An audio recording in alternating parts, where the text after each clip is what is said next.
Boom. Ethereal synchronicity 444. What's going on? What's going on? What's going on? Well, there's a lot of things going on. But for you, us, this moment in time, I'm going to be speaking on Martin Scorsese, often pronounced Scorsese, which will move over to someone, well, yeah, the musical artist Scorsese, who kind of basically brought me here. And yeah, people have had to hold on for me to, make my YouTube return, so to speak. So thank you for those who have been patiently waiting and held on. And for those who don't know, yeah, I've been here before and I'm back. Yeah, a little intermission because the nature of life brings you what they are. But the depth of it is that it was Martin Scorsese's birthday. Martin. I might even end up saying Scorsese quite a bit because, until recently, didn't really have that down. And then also the other artist who spells his name the other way. But we're going to look at Scorsese's collaborators, who are famously known as one of the most famous actors in the world, Robert De Niro, and cast alongside him you'll find Joe Pesci and some others, and then just basically astrological links, either musically or things that have inspired me. But you know what, right? I didn't think it was going to be this fruitful initially, and it has been so fruitful. Yeah, it's getting the rust off. So, Mr. Scorsese, yeah, Marty, yeah, as his family call him. So anyway, let me just speak to the chart of the moment. What you're looking at on the screen is the astrological chart of the moment, well, as based in the city that I am in, Manchester, the home of the greats. So anyway, yeah, the reason why I say that is because charts have to be based off a location, generally speaking. They don't have to be, but if you want to place something in time, there, or in space actually I should say, better yet, space and time, 4D, 5D, all that. Yeah, location helps. So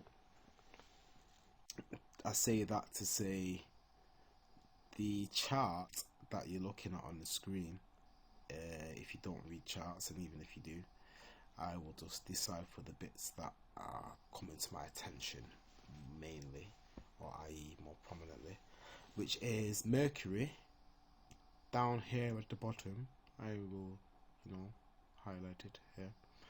It is in Sagittarius at 14 degrees, and that is significant because this point here on the left of the screen, known as the eastern side, is in Virgo at 17 degrees, and that is important specifically because Mercury, which I was talking about, is the known or said ruler of Virgo. So that basically means Mercury is in charge of the governing chart at the moment as we start these proceedings. That is something known as horary astrology to those that don't know and those that do. Hey, great stuff.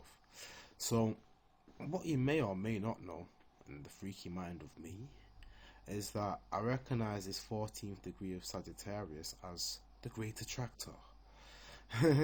Now, that wasn't necessarily absolutely purposeful in itself, but it is obviously a notable if you know anything about astrology.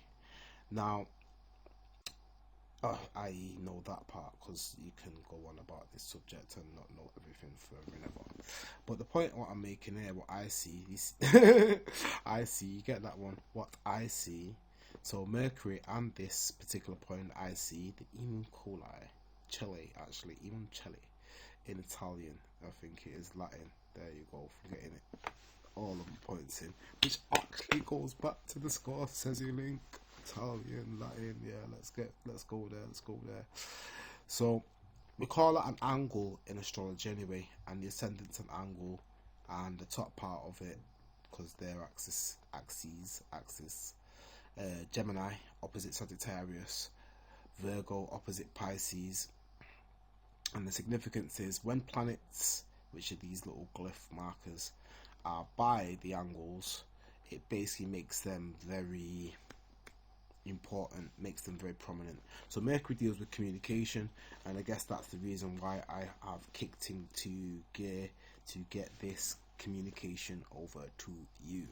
So Mercury's making a nice aspect with Venus, well, supportive aspect. That means that it can be harmonious. Venus and Mercury is kind of poetic words. Silver tongue, gifted gab, your man. So let's have a look.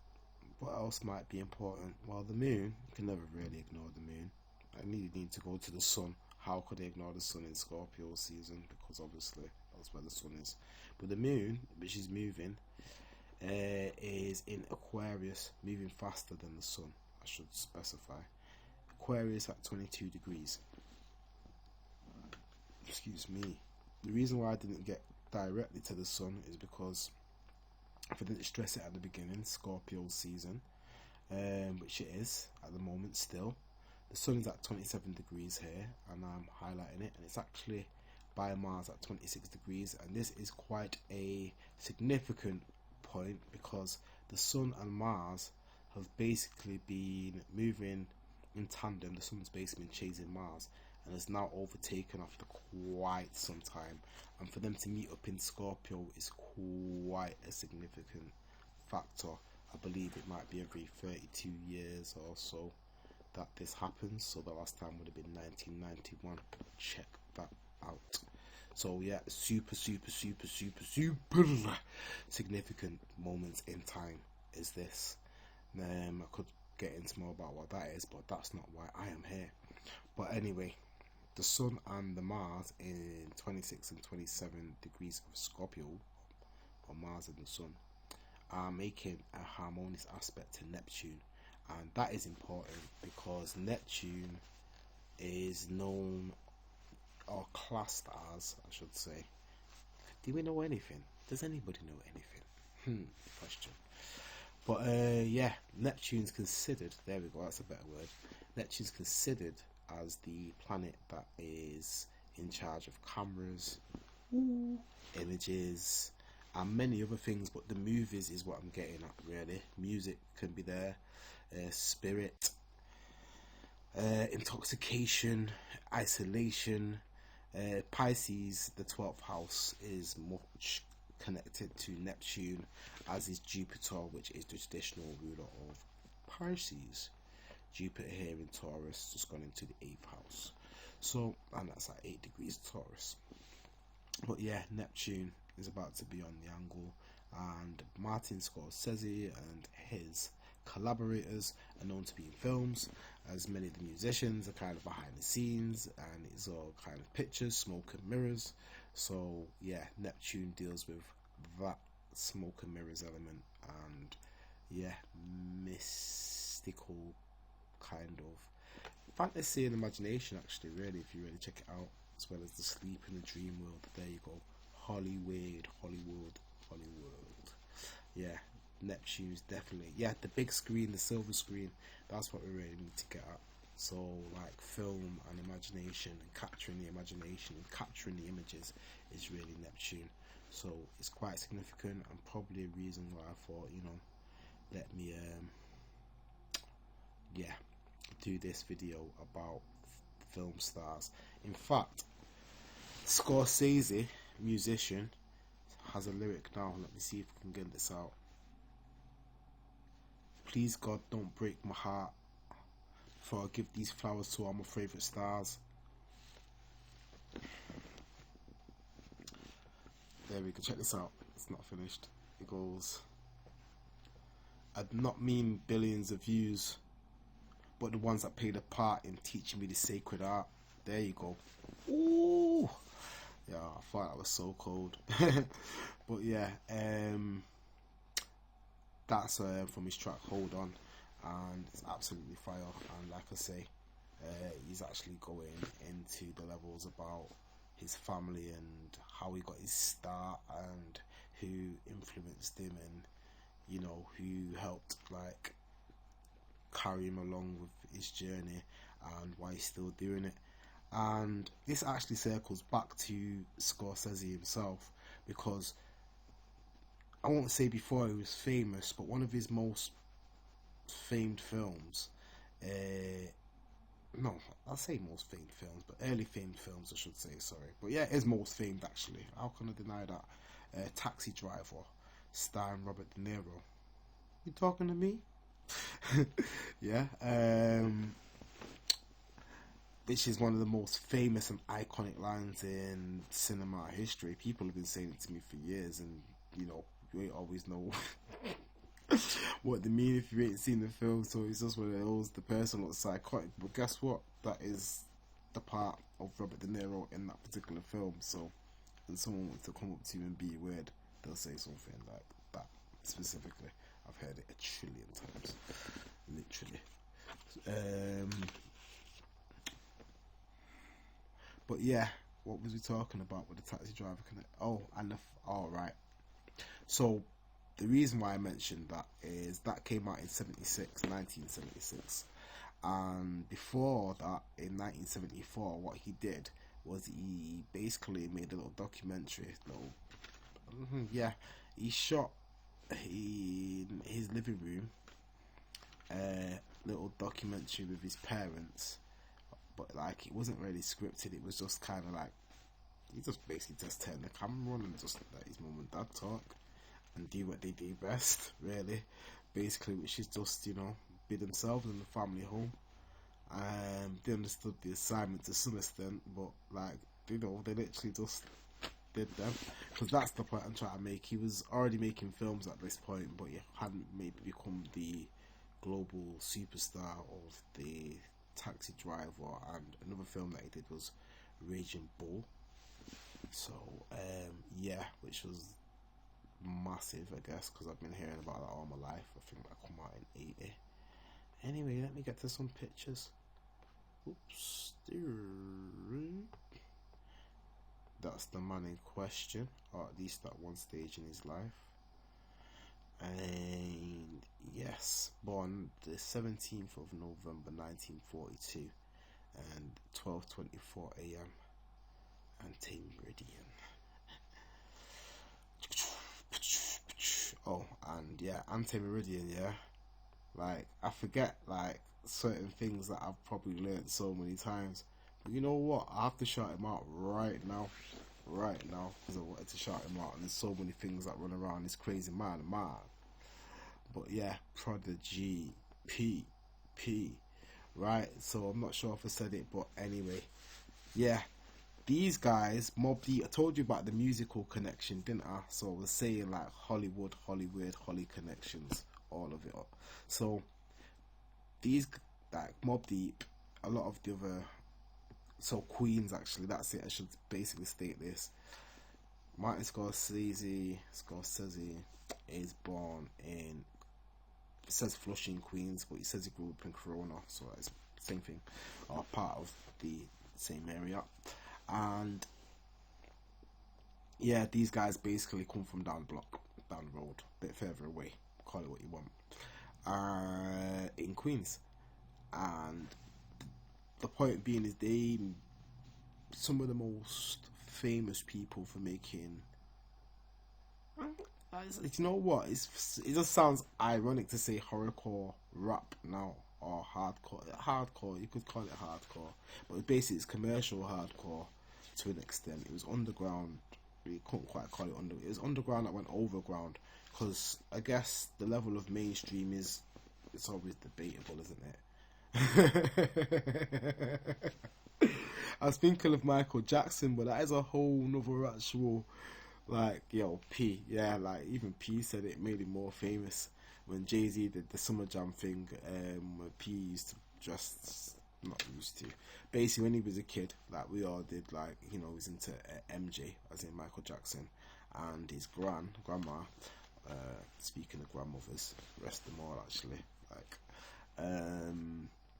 owned a dance studio. She was quite a prominent person in the area, and basically what Jay did was take a picture from when he was a kid, like in that dance studio or from that dance studio.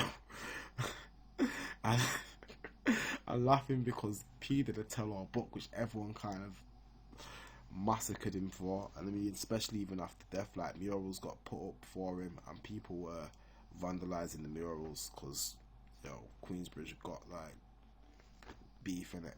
So yeah, you know, they hate when people be telling the business, which is why it's kind of like hard for me to sometimes make these. If you see like how life is a fractal event of everything kind of intertwined into everything else, and that we all kind of the same shape, form, direction, something of each other, reflection. There we go. But yeah, that was me ad-libbing, and oh, how these guys' astrology connects strongly as well. So the reason why I was saying that is that a lot of us that didn't grow up on Scorsese films would have, oh well, my generation anyway, would have grown up on Mobb Deep hip hop, which is basically like, it's Scorsese influenced is the point I'm trying to kind of get across, and all that. And P's still influencing me to this day. I got a shout out P. P's good. P's good. But when I see this connection in the charts of the two, so let's see. I think it was. It's got to be the ascendant. So what's going on with Mr. Scorsese? It's his Jupiter. It's come back to me in the flash of my mind. Word picture. There you go. So his Jupiter is here at 25 degrees Cancer, and Prodigy's ascendant's at 24 degrees Cancer. So basically, there's a connection between Prodigy and Martin Scorsese. Jupiter in ascendant, which come through very strong, I guess, in the style of music, which they both, and the style of film, I should say, because they do different things, but they're both known for basically making dark stuff, or there's some kind of parallel between the two. That's the point I'm trying to make. So yeah, I had to obviously get P in. Oh, and the other thing, I'm not sure if I said it again because it's hard to keep up even with all the notes, but one of their albums, one of their you could almost call it seminal album, the one after the most seminal album, which was The Infamous, they did another album the next year. So one was 95 and the next one was 96, and it's called Hell on Earth. And that album actually is 27 years old today. It's the anniversary of Hell on Earth. Oh, shout out to my sister and my auntie. Happy birthday to the family. It's all about the family. So yeah, anyway, yeah, 27 years. The reason why that's significant actually is it's kind of like a Saturn's return for that album. In fact, let me just, you know, geeking out and all that, do the astrology of the Hell on Earth album.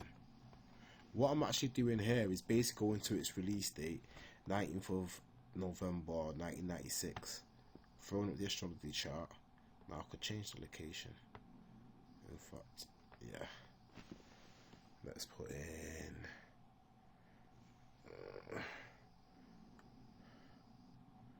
I'll put in Queens, but then it's gonna get funky if I do this. New York.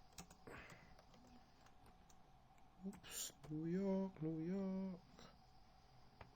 Apply. Okay, it's done it. Say okay.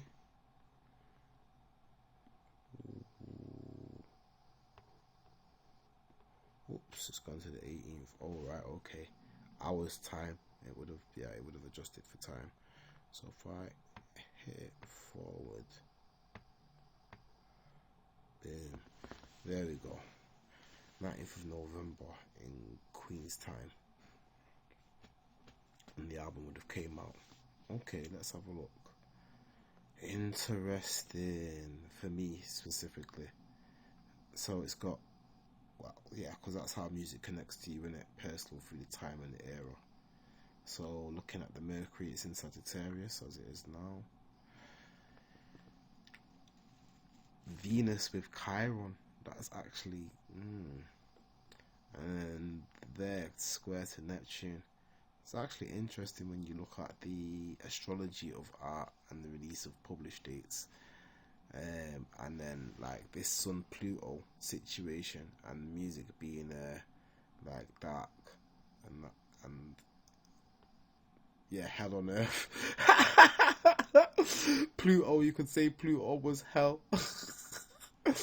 Oh gosh, and then that would probably just make the sun earth in it, like life, like hell on earth. There we go. So sometimes these things are quite literal in some way, shape, or form, or they can present themselves in that way. Anyway, that's quite a way of how, even if I didn't watch the films, that the style was brought in. So what I should really get at is like the Scorpio element of Martin Scorsese. It's still just, I can say it, but it still doesn't sit with me when I say it. You know what I mean? But that's how he says it, so it's how I'm saying it. Yeah. But the psychological element basically is Scorpio. I really need to get into that part, like Pluto, Mars, the eighth house, Scorpio, all things that are like connected together, and how it really works. So it is really like heavy on the psychological element. Check me out, Inspector Deck. That's one of my guys. But anyhow, yeah, music. So yeah, Scorpio, the psychological level of how it works in the astrology chart and how it works in the zodiac, how we recognize it. 1 second, let me just pause for a wind break. Yeah, I can get that one out there.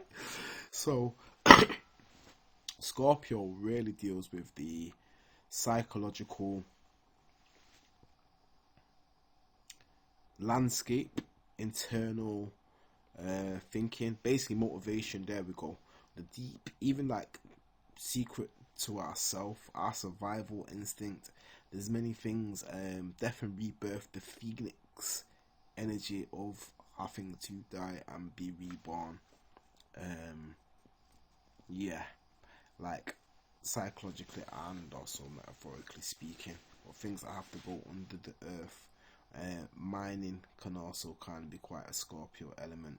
In fact, yeah, I need to speak to the underworld and crime, and yeah, which is part of that music of Mobb Deep and gangster rap and hardcore hip hop. And when you think about it, basically talk about art imitating life and life imitating art and the darker side of life.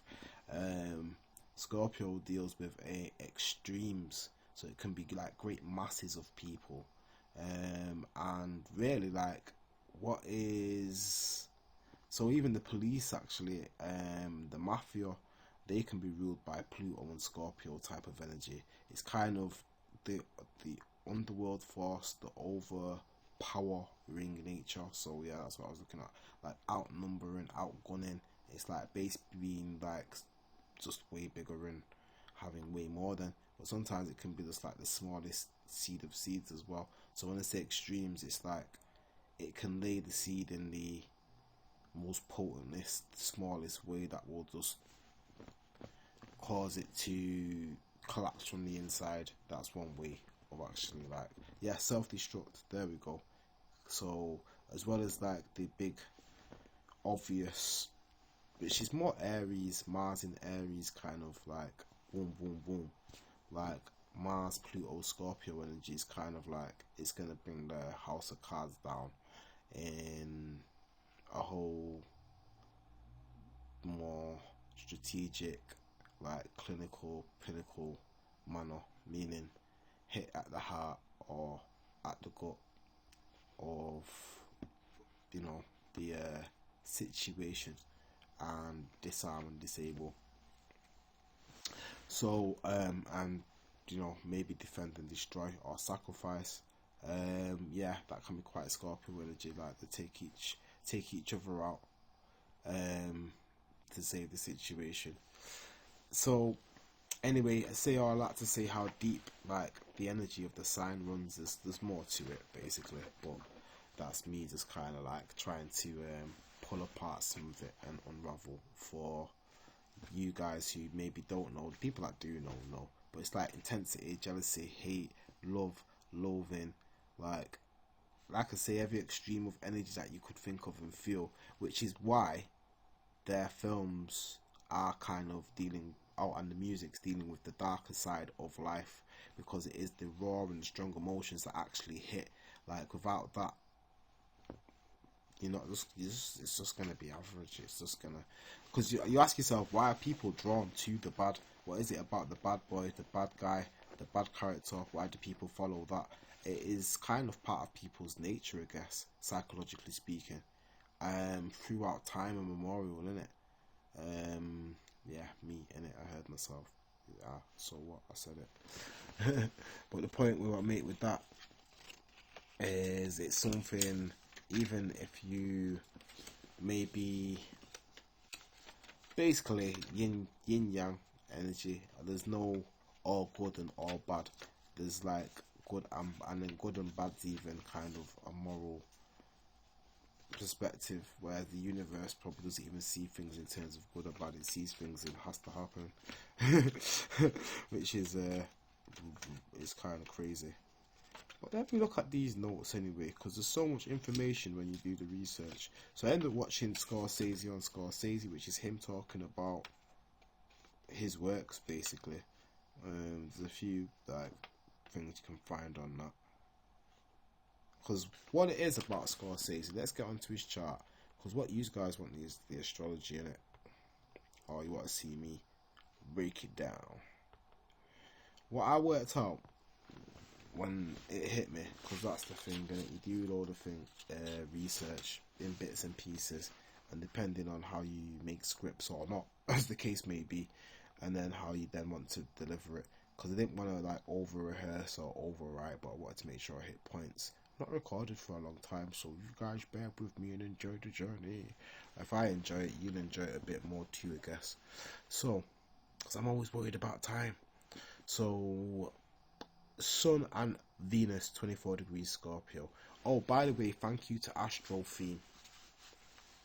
So, yeah, you only pay with your time and your attention, by the way, innit? So, just enjoy the ride, innit? So, Sun and Venus, 24. Mercury, 16. 16 and 24 are 8 apart. So, the midpoint is 20 degrees, yeah? Mathematically speaking. Significant because the midheaven opposite is at 20 degrees, but in Taurus. So these are in Scorpio. Taurus is opposite to Scorpio.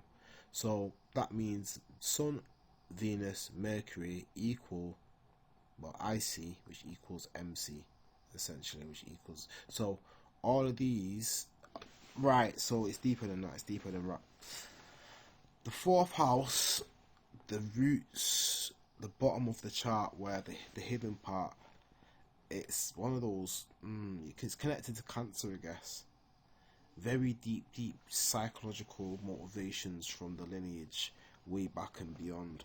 Like, the moon often speaks to this Cancer energy here, but like, it's not necessarily, it's like people say 8th house Pluto, so 4th house moon. So planets get assigned to signs, and then those signs are known for being connected to houses, but not officially. I'm going to say unofficially, I mean, it's not a strict thing, but it's a very kind of logical connection.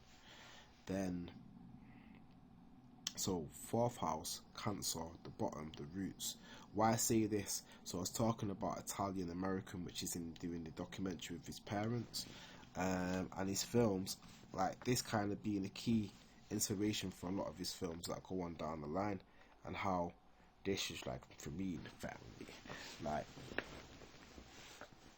I would have to work on an Italian accent, but I ain't gonna lie, I actually had to learn some Italian as a kid, and that's a true story. To actually meet like, oh, like, yo, yeah, it was official, like OG triple OG Italian lady and that in it, like basically like family, innit? It was family, like, oh, like, yo, it's wild, like, my people's, like, direct family, innit? Like, man had to come in the room.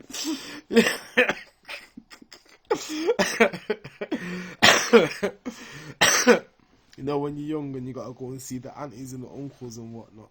Yeah, it was one of them ones. It was deep.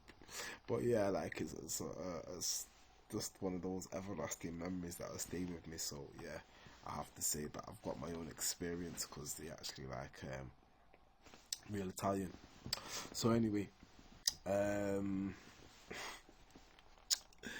yeah, but like, there's a few people I thought of basically that are all like upstairs now. Like two couples, basically like my siblings' grandparents. So like my brothers and my sisters, like their grandparents that I knew like when I was young as a kid, and that like you watch Italian American, and you see married couples that have been together forever. You guys need to watch that if you ain't seen it. Like, and you know what? Someone probably told me about watching that one and maybe lots of other things, but I'm pretty sure someone may have maybe mentioned that at some point because I speak to so many people about stuff. So I couldn't tell you who would have ever said that to me. But I watched it now anyway, is the point, and yeah, I really enjoyed it, is the point. They're too funny. So, oh my god. So yeah, this goes to one of the notes on here, innit? Right, and this is when it really like it kicked in for me because it's like talking about family and the connection. So Scorsese's inspirations is what I'm trying to get at. His deepest inspirations in his films come from his family, yeah, which is probably a fractal nature of all of us. It's very psychological, isn't it? Which is Scorpio. It's kind of Scorpio Cancer energy, and then almost I guess Pisces energy. So he's making films. So 4th house, 8th house, 12th house. So his moon is showing up here in the 7th house plus this house system, but so close to the 8th house cusp that you'd put it in the 8th house a lot of the time, depending on who's reading. And this being the case anyway, 4th house, 8th house, 12th house, it's kind of like this energy that I'm familiar with of the water sign houses having a relationship. And then he also seems to have it connecting with his midheaven, relatively speaking, so he's got planets in his 10th house. But the 4th house, 12th house and 8th house is basically the deep psychological nature that lies beneath what people do and yeah, what they don't say. that's a straightforward way to put it. Behind what they do, but what they don't say. So the emotional background, underpinning, karmic, like, oh, there's so much stuff going on there. Basically, that's kind of like the magic, and yeah, because it's considered magic because it's hidden, it's occult. There you go, unseen, dark, like this. That's why I had to do this video at night, and these settings kind of like basically are perfect for like Scorpio work, if you see what I mean, detective, which is what we're doing here, innit? Which is what I am, who I am, what it is. So I wanted to get to that element, which is why it's gonna have to be one of those bit of a longer videos. So I really need to really touch how deep I went, but how deep he goes and how deep it is, because it's coming from his soul, from his core root energy. Even he's got Mars in the Scorpio as well, I should say. So Sun, Venus, Mercury, Mars, for those that don't recognize these here. There you go. If you're reading on the screen, you might be able to see it. Neptune in the 2nd house, which is interesting because it would say you'd have a skill with a camera, but also very famously, people often say if you got Neptune in the 2nd house, it's like you got a hole in your pocket. But maybe that you should just give to charitable causes is one way to basically avoid. I'm listening to myself and hearing my vocabulary, but one way to avoid maybe losing the money is actually just giving it away to people purposely and consciously, because otherwise This would also make sense. He said he spent a lot of money on how can I say, getting certain shots and then thinking, will I actually ever use it? But then Venus, Neptune, I can see how idealistically he would, want the finest quality. And then it's making a trine, is Neptune, sorry. Oh, Venus rules Libra, by the way, so that's why it's going to have an impact on the beauty. And then his Venus is in Scorpio, so maybe that like transmutes to like ugly. But yeah, Uranus at 2 degrees Gemini, making a trine, a nice harmonious aspect basically with Neptune.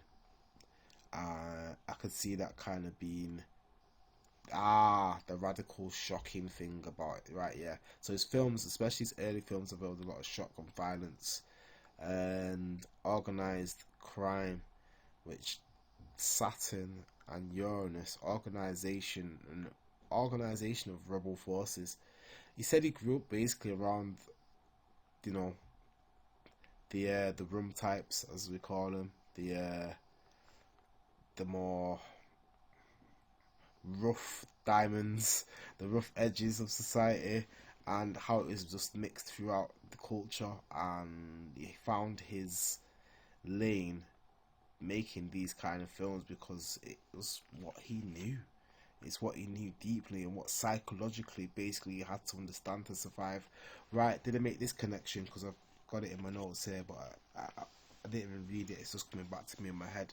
So the reason why Prodigy and Scorsese, told you, man, it's hard for me to get with it even though I hear it and know it. Scorsese and Prodigy, both like 5'4", 5'5", call it what you want. One had asthma severely, Scorsese. The other one had sickle cell severely. Prodigy, aka Albert Johnson, birth name, and this forced them to not be able to play sport so much and have to kind of observe and be standing on the outside of things and really kind of weigh things up from a point of view where everybody else was, in and they was on the outside. So kind of feeling alienated. Now, irony is that I grew up in a similar situation with some, not cool asthma, some mad bad asthma, and felt literally quite similar. So when I heard this about Scorsese and that, I was kind of like, oh my gosh, like the fractal situation. I mean, it's fractal, it's not even like, fractal goes in my own family, but like across the world, obviously, I'm not an individual case that goes across for so many of us. But with him, it kept him out of the physical kind of things more, and that's how he got into his love for the cinema. He used to go to the pictures with his dad, pictures, cinemas, movies, call it what you like, theatre as well, and actually he does mention that from what I remember watching. So he actually remembers going to watch quite a few things, but he says something about the film, and I've searched this up in my own research in the past, why I kind of feel like there's definitely paths crossed here. The Day the Earth Stood Still, yeah, that's a film and part of something, a deeper project I'll get into one day. But the fact that Scorsese's brought it up, I was like, that's class. So anyway, the dark films, the psychological aspect to what he's doing.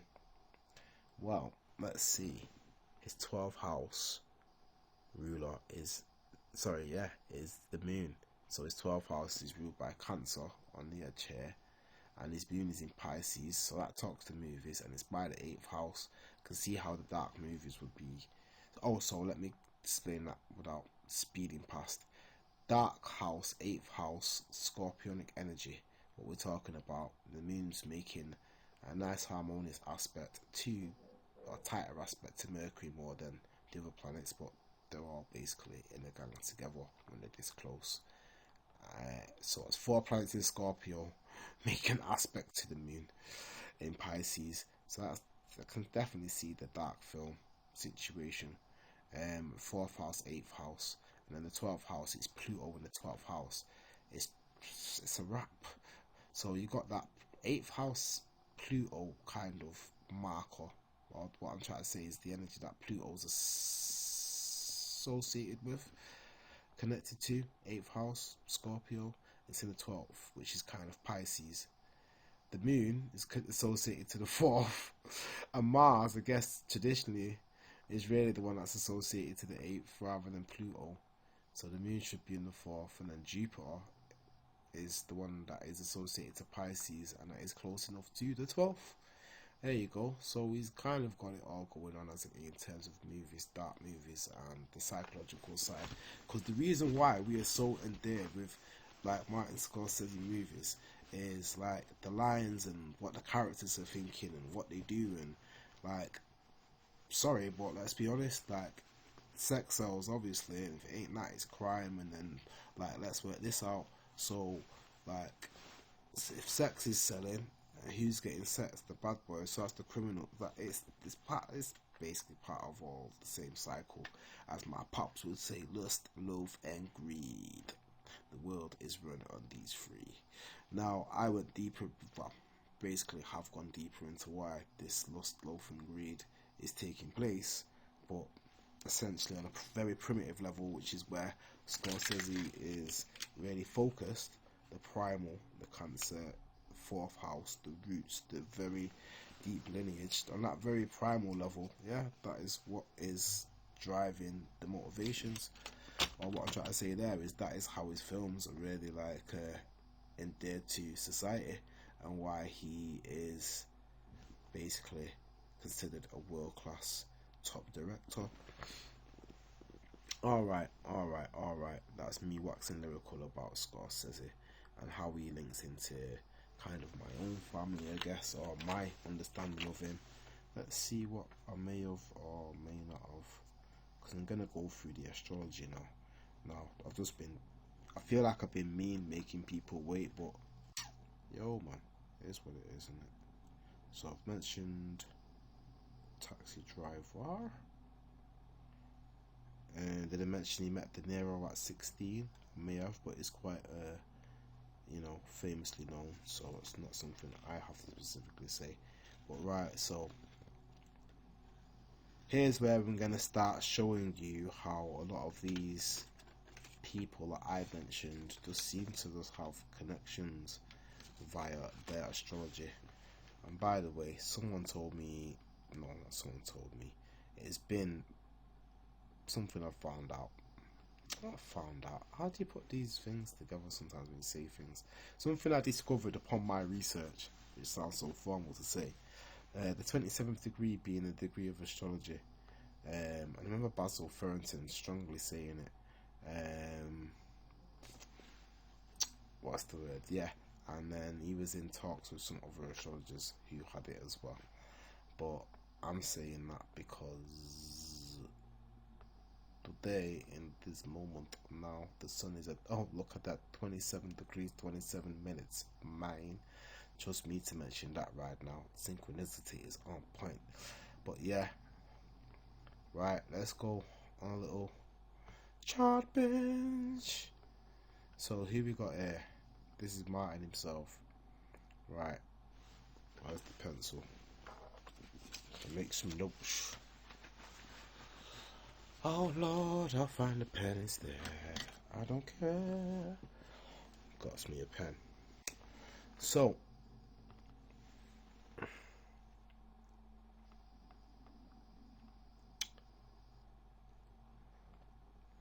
Sun's making a nice trine, 24, 25, and 24. Venus is making a trine.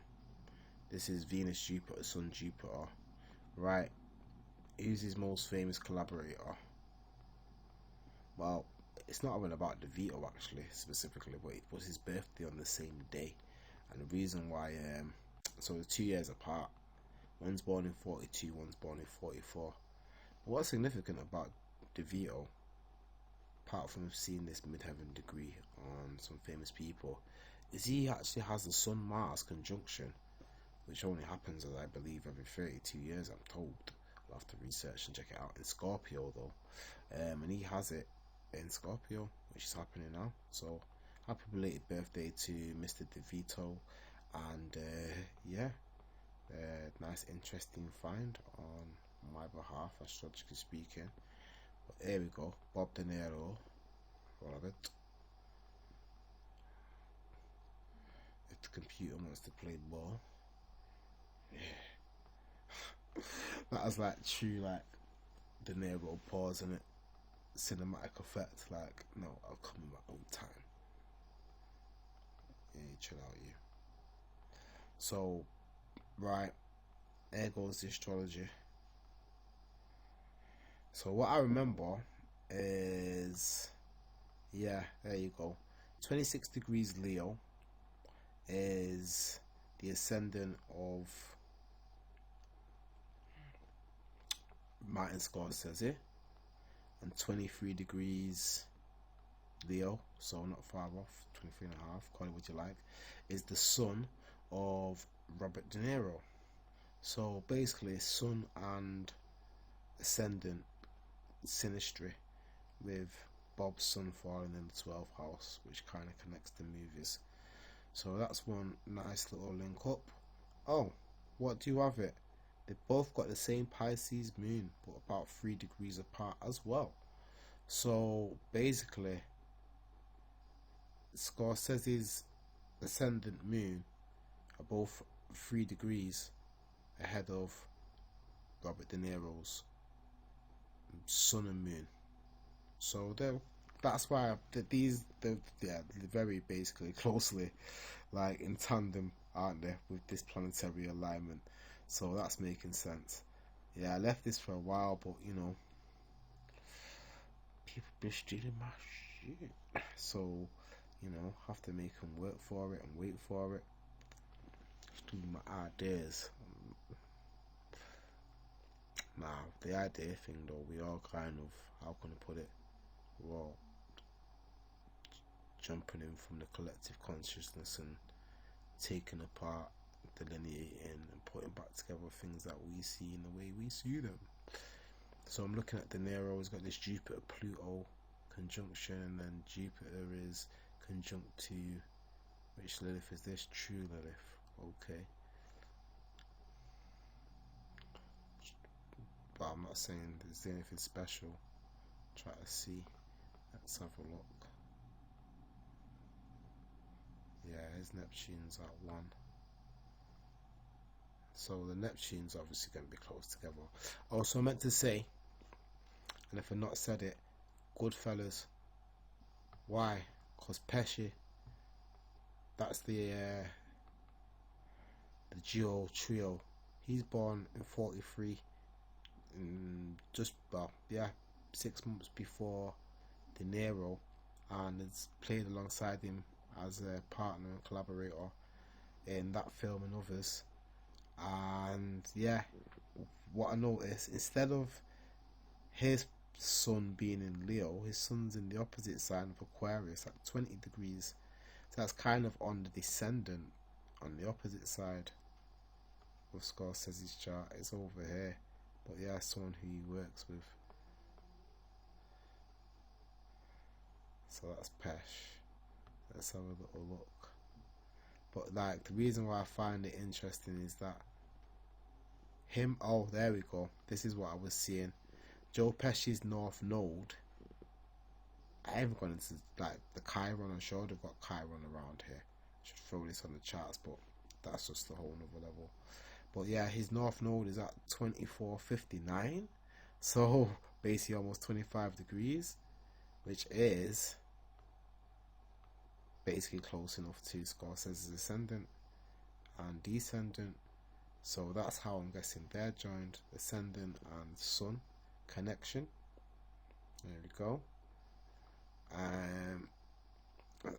Scorsese's sun is already in a square aspect, which is a 90-degree aspect to his ascendant in the first place. And yeah, so anyway, you can see Joe, Martin, Joe, Robert, like they're all having some kind of like interlinking with the planets. So that's mad. So the east point, which is kind of like a secondary ascendant, is 15 degrees for Martin Scorsese. And just to show you, the north node for Robert De Niro is 15 degrees Leo. So yeah, that's kind of like another place where they meet. Just having a look here, seeing some other stuff.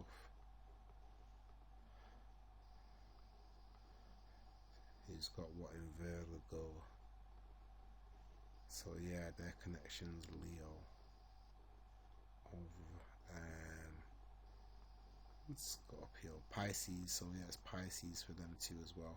So the moon. So definitely like the moon ascendant situation is strong, and then it's the nodes and the sun with Pesci.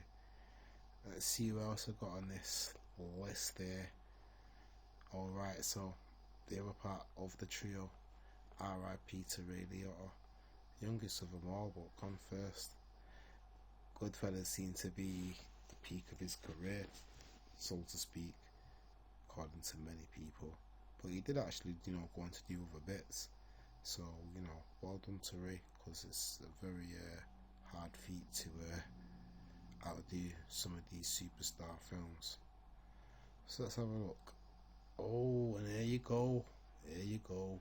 Smack bang. Ouchie. Gouchy. 26 degrees Leo. Scorsese's ascendant. And you've got Ray Liotta's Pluto. Now, you'd have think I looked this up, but I didn't have to. And what I mean by that is they're all in the film together, and this film literally kind of is, it's my heritage. Like, when I say that, I mean it's everyone's heritage. If you get the point of the film, it's a kid growing up in his neighborhood, which is kind of what Scorsese's kind of. Oh right, so why is that hilarious?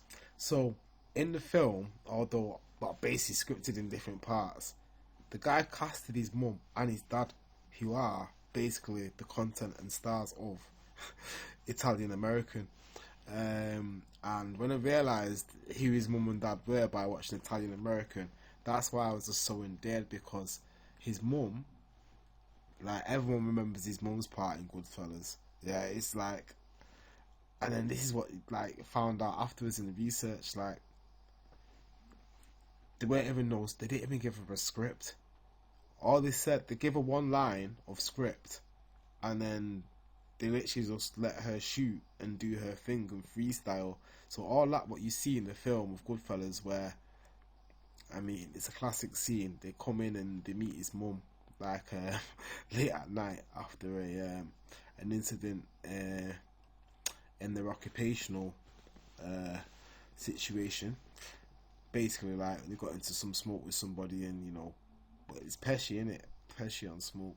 That's what Pesci does. So, in that film in particular, so no.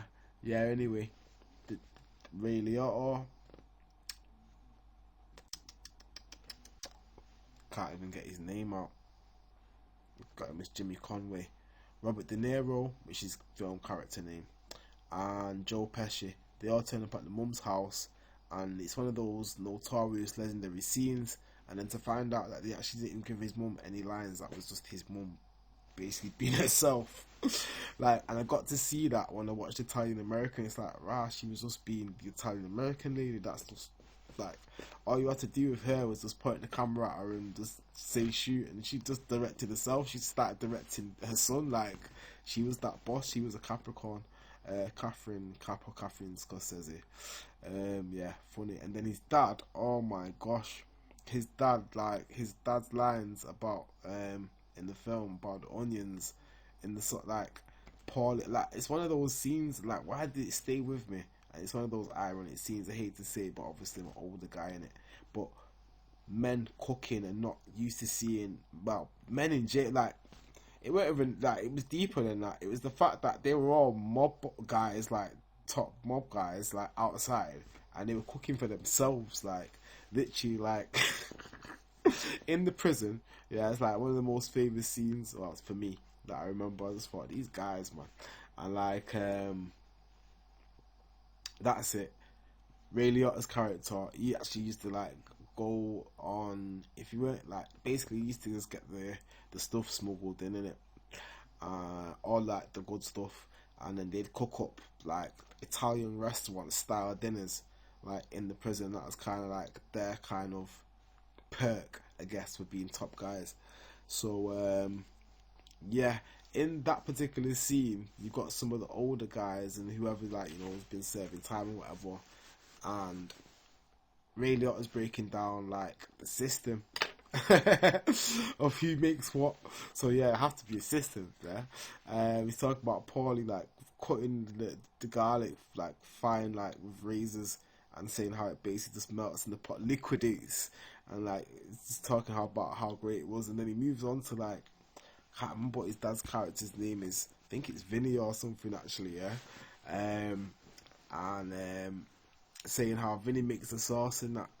And now this is why it's actually wild, because everyone who knows the film, I'm not going to go into that. What I will say, or I should explain, is that sauce and how he's doing the sauce. That is how basically his mum. So like in Italian American, they have that old classic kind of like, he likes his mum's cooking. That's the dad, like Luciano Charles Scorsese, aka Charles Scorsese's mum, commonly known as Charles, yeah, or Charlie.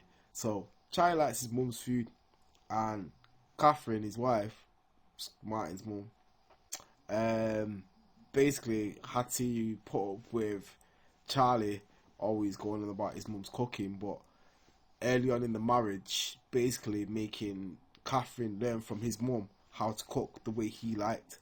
And I find this so super ironic to this day. Nana, like, we all you the OG top triple G, like no questions asked. But when I found out how my granddad could cook and that, I thought, oh my gosh, these old guys, they're just different, innit? The old guys could cook. But like, they made the wives cook though, like it was peak, so that's just how it was, innit? And most people will probably know. You shouldn't have to explain it. But yeah, like I found the situation to be true in my own life, and then even my pops can testify to like the OG cooking on the man side of the family. You get me, family and that. So wild.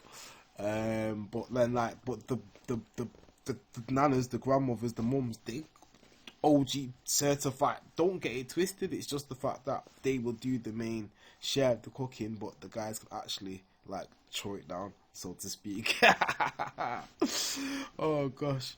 So anyway, yeah, the point what I'm making about that, and I guess I'm having a little Sunday sauce moment there, like the family moment, is that in that film we was really kind of like, it's like his mum's recipe. Oh, and then Italian American actually, literally the same thing actually comes up at the end of the movie. He actually, the mum, so Catherine, actually shares the recipe that Charles's mum gave her of how to make the sauce. So if you don't know about Italian culture, or in a lot of culture, but like Italian, like the sauce, it's about the sauce. If the sauce ain't right, forget it. And you know what? Like I didn't realize like how connected to to them I am, because I'm the same. If the sauce ain't right, I ain't interested. But no, like Scorsese, just a random note fact that I've seen on Wikipedia. I can probably like click it here, but it talks about it basically being a spelling error somewhere down the line, and that is kind of like, it means Scott anyway, like in Italian, which is hilarious. Scott as in Scottish. Can't find it straight off the thing anyway, but yeah, like it's on there somewhere. But I just found out another interesting like note. So let's see who we can actually wrap this up with as well. You've got DiCaprio using his latest film.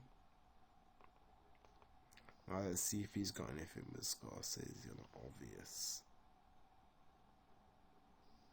Right, there we go. Neptune Ascendant. This is what I mean. A lot of them plan this, yeah? Right? And what I mean by that is that when it's as obvious and as prominent as it is with these guys, let's see, as it can be, you will find things that just like stand out and scream and say, yeah, we're connected in this way. That's the point I'm trying to make with astrology. Like, I did more like effort on the research of finding out about the personal life so I could connect it to the stars that I was seeing, rather than just say this planet is connected to that planet and where. Like, it was more about the psychological aspect. But yeah, like Leo and Martin have Ascendant and Neptune together, so it's interesting that obviously Leo's in the latest movies. And then Leo and Nas, actually, this is wild. Like, Nas's Saturn is actually, because he's the next chart on the page, Queen's rapper who speaks about, you know, New York state of mind and such kind of dark, gritty episodes. But his Saturn would be on the top of Leonardo DiCaprio's chart. And then there's just so many like connections. Also, his Mercury, this is for Nas, is on the Neptune, and it's on the ascendant of, it's Pluto's on the ascendant of Leo DiCaprio, and his Mercury is on the Neptune of Martin Scorsese. Now we're talking about psychology, so you can't talk about psychology without mentioning Freud. But no, let's go into Freud here. And what do we see? Joke is, I did not write all of this down. I just was just like going into stuff that was leading into stuff. Bang! Martin Scorsese's Mars 10 degrees Scorpio, and Sigmund Freud's Ascendant 10 degrees Scorpio. Like, more psychological, you know.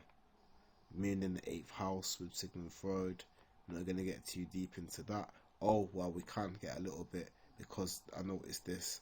The midheaven at 23 degrees Leo for Sigmund Freud, which is basically close to the ascendant of Scorsese and conjunct to the sun of Robert De Niro, who is in the Scorsese movies.